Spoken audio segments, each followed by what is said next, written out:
दुल्ही मनावन करे अपने सैया जी के कैसे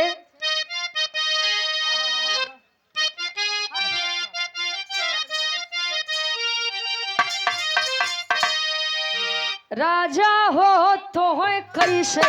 मनाई राजा हो तो है कैसे मनाई राजा हो तो है कैसे मनाई अरे रतिया में हमरे ना लागयो भाई अरे रतिया में हमरे ना लागयो भाई दुल्हा हो तो है कैसे मनाई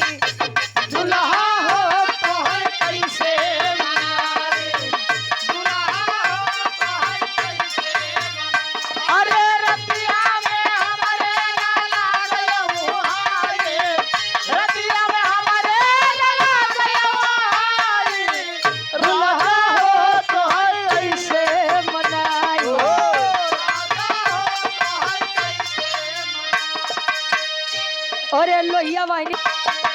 और मौर्या साउंड सर्विस की तरफ से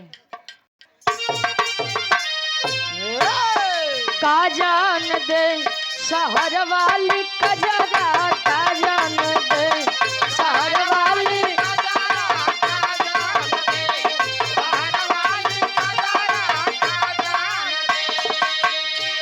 का जाने दे शहर वाली कजरा नवीन भैया के बड़ा पसंदीदा तरज बा जहाँ ही मिलो थे वहां ही जान ले इनका फरमाइश पक्का बा को गुरुजी दादा गवे आन के बल मुंह के सेज पर सुतावे अच्छा आन के बल मतलब अपन लइका जब छोटवा रहा तो महतारी ओकर बड़ी सेवा करत है तब बिस्तरा सुसु कह देते इनके तीन तोरे तीन का देला ना भाई तो हो 9 लड़कियन के राकेश चचन के 9 लड़कियां हैं हां हो 6 बिटिया 3 बेटा अरे बारे बाऊ बार बार तुहार हम गोड़ लागे बा इनके 9 गो देला हां भाई चला हंडिया में तू इतिहास तो रचे हा कम से कम तीन बाकी अच्छा मटर महुआ के काहे दे रही हो आवत क्या कहना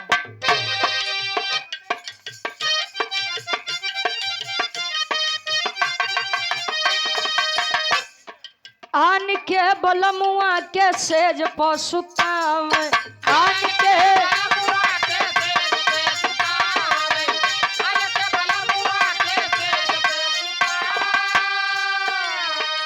और हमारे बड़े भाई अमन यादव जी लोहिया वाले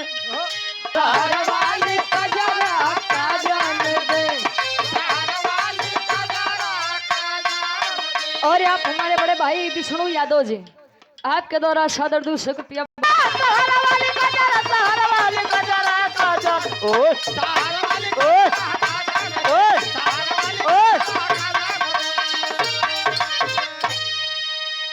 खाली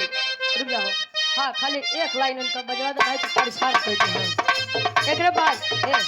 प्रेम बाबू 1 किलो हमारे खातिर 1 किलो न खातिर ले आया खैरी तो पड़ोसी एहन उपजाऊ के खा सकत है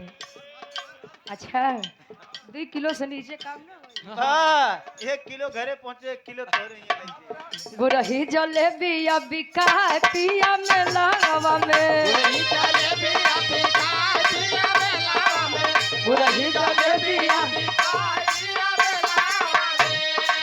ले ले हो गरम छना तो होई तेलावा में ले ले हो गरम छना तो होई तेलावा में गुरही जलेबी अभी का पिया में लावा में गुरही जलेबी अभी का